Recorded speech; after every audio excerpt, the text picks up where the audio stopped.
दिवशी आपण एक गोष्ट ऐकली होती. कोणती होती बरं ती? काळजी घेणारे कुटुंब. छान, काळजी घेणारे कुटुंब. आज आपण इयत्ता 4थी वर्गाच्या मूल्यवर्धन उपक्रमामधील अशीच एक सुंदर गोष्ट ऐकणार आहोत आणि त्यावरती चर्चा पण करणार आहोत. मग तुम्ही ऐकणार गोष्ट? चला, गोष्टीचं नाव आहे छंद. छंद म्हणजे काय बरं? आवड. छंद म्हणजे काय? आवड. लक्ष देऊन ऐकलं की आपल्याला मग चर्चा करायला पण सोपं पडतं. जसं दीक्षाची गोष्ट आपण ऐकली होती. पहा, 200 वर्षापूर्वी एक व्यक्ती खूप प्रसिद्ध होती बघा. व्यक्ती म्हणजे कोण? तर माणूस. त्यांचं नाव होतं अब्राहम लिंकन. काय नाव होतं त्यांचं? ते अमेरिकेचे राष्ट्राध्यक्ष होते. तसे अमेरिका या देशाचे ते अध्यक्ष होते, राष्ट्राध्यक्ष होते. मग त्यांचं नाव अजूनही काढलं तरी लोकांना माहिती येते. त्यांना लहानपणापासून काही छंद होते बघा. प्रत्येकाला काही वेगवेगळे छंद असतात. छंद म्हणजे आवड. जसं मला गायनाचा छंद आहे, नृत्याचा छंद आहे, तुम्हाला शिकवण्याचा छंद आहे, गप्पा मारण्याचा छंद आहे, भाषण करण्याचा छंद आहे. तसा प्रत्येकाला छंद असतो. तुला कशाचा छंद आहे? भाषणाचा. तुला सिद्धी कशाचा छंद आहे? वाचनाचा. तुला कशाचा छंद आहे? तुला कशाचा छंद आहे?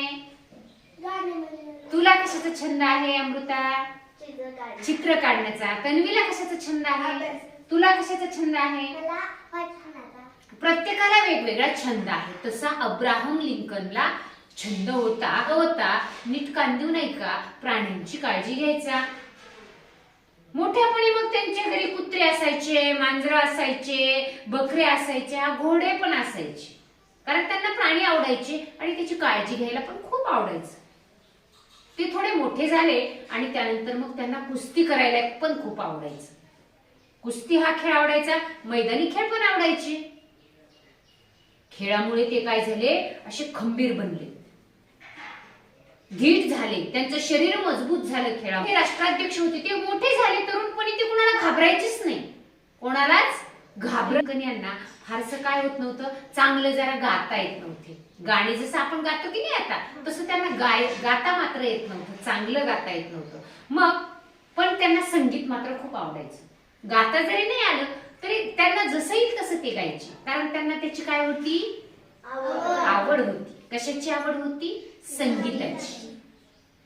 गाता येत नव्हतं पण आवड मात्र खूप होती. मग एकदा त्यांच्या ओळखीतल्या एका व्यक्तीने त्यांना त्यांच्या आवडीचं गाणं म्हणायला सांगितलं. आपल्याला पण म्हणतात की नाही, तुला जे गाणं आवडतं ते म्हण बरं. म्हणले की नाही मी तुम्हाला, गाणं जेव्हा म्हणायचं आपल्याला तेव्हा तुला जे आवडेल ते गाणं म्हणून दाखव बरं. तसं त्यांना एकदा ओळखीतल्या एका व्यक्तीने सांगितलं, बाळ तू गाणं म्हण बरं. आता त्यांना गाता येत होतं का व्यवस्थित? पण त्यांना कशाची आवड होती? संगीताची आवड होती. आणि मग त्यांनी वर्षापूर्वी त्यांना ते एक त्यांच्या आवडीचं गीत म्हणून दाखवलं. बरेच वर्ष गेली.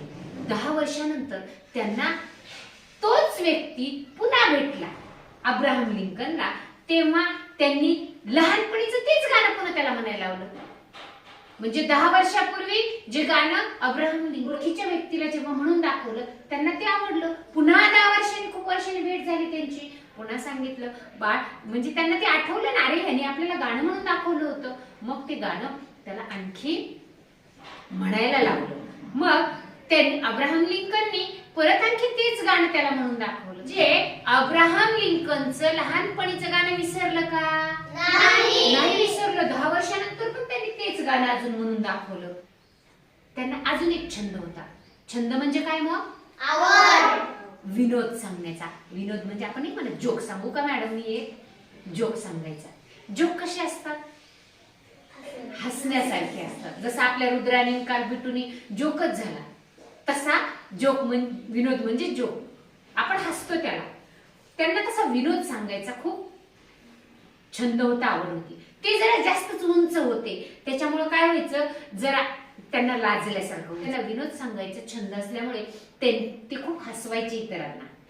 आणि मग त्या विनोदामुळे, त्या जोक्समुळे ते लाजाळू पुन्हा राहिलेच नाही. कारण ते लोकांना हसवायचे आणि मग लोकांना ती आवडायची. बरोबर आहे. आणि मग लिंकनचा अजून एक सगळ्यात आवडता छंद होता वाचन. बघा, सगळ्यात जास्तीचा आवडीचा छंद होता अब्राहम लिंकनचा कोणता? वाचन होता. आणि मग तो शाळेमध्ये ते असताना तो छंद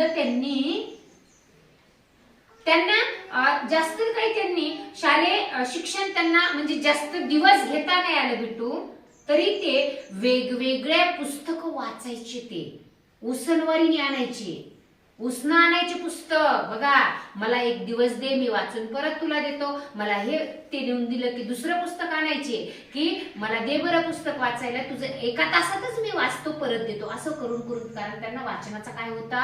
छंद होता. मग ते उसनवारीनं पुस्तक आणायचे, वाचन करायचे, भरपूर वाचन करायचे. त्याच्यामुळे त्यांना खूप ज्ञान मिळालं. वाचनामधून त्यांना काय मिळालं? ज्ञान मिळालं, माहिती मिळाली. आणि त्याच्या जीवावर ते पुढे अमेरिकेचे राष्ट्राध्यक्ष झाले. बघा, कशामुळे झाले ते? वाचनामुळे. बघा, मग त्यांचं वाचनच त्यांना उपयोगी पडलं आणि म्हणून ते अमेरिकेचे काय झाले होते? राष्ट्राध्यक्ष झाले होते. आणि ते आज सगळेजण त्यांना मोठ्या प्रमाणामध्ये आपण ओळखतो. बरोबर आहे? गोष्ट समजली? जे माणसं प्राणी पाळतात किंवा प्राणी त्यांना आवडतात, ती माणसं कशी असतील बरं असं वाटतं तुम्हाला? कोणाला काय वाटतं? ती प्रेमळ असतील, आणखी छान असतील, आणखी बोलायला चांगली असतील, आणखी दुसऱ्याशी वाईट वागत नाही. बरोबर आहे? आणखी सांगा. बरोबर आहे ना? ज्यांना प्राणी पाळायचा छंद आहे, आवड आहे, किंवा प्राण्याची माया करतात, म्हणजे ते मायाळू असतात, प्रेमळ असतात. त्यांना इतरांविषयी माया वाटते, मनामध्ये प्रेम वाटतं, दया वाटते, की येणारा स्वभाव त्यांचा असतो, म्हणजे मायाळू स्वभाव त्यांचा असतो. बरोबर आहे? आता मला सांगा, अजून एक मी प्रश्न विचारणार आहे. वाचनाची सवय असण्याचे काय बरं फायदे आहेत असं तुम्हाला वाटतं? एकाने सांगायचं. वाचनाची जर सवय असेल तर त्याचे काय फायदे आहेत? एकाने एक सांगा. अमृता? जर आपल्याला प्रश्न आला तर आपल्याला लगेच उत्तर सापडतो. वाचनाची सवय असली की आपल्याला कोणत्याही प्रश्नाचं उत्तर सापडतं. बरोबर आहे तन्वी? वाचन केलं तरच आपल्याला कोणती गोष्ट माहिती होणार आहे. आणखी वाचनाच्या सवयीमुळे वाचन केलं तर आपल्याला ज्ञान मिळेल. वाचन केलं तर ज्ञान मिळणार आहे. बरोबर आहे? आणखी वाचन केलं तर आपल्याला आपली बुद्धी वाढेल. बरोबर आहे, बुद्धीची क्षमता वाढणार आहे. आणखी जर कोणी काही प्रश्न विचारला की लगेच आपण उत्तर सांगू शकतो फक्त वाचन असल्यामुळे. आणखी आपलं वाचन असलं तर आपल्याला कोणती पण गोष्ट वाचता येते. वाचन असेल तर आपल्याला अनेक पुस्तकं सुद्धा वाचता येतात. वाचनाची सवय आपल्याला असणं महत्वाचं आहे की नाही? छान. प्रत्यक्ष नाही आलं म्हणजे वाचनाचा छंद आपल्याला असणं आवश्यक आहे की नाही? छान. चला वाचूया, सगळेजण ज्ञानी होऊया.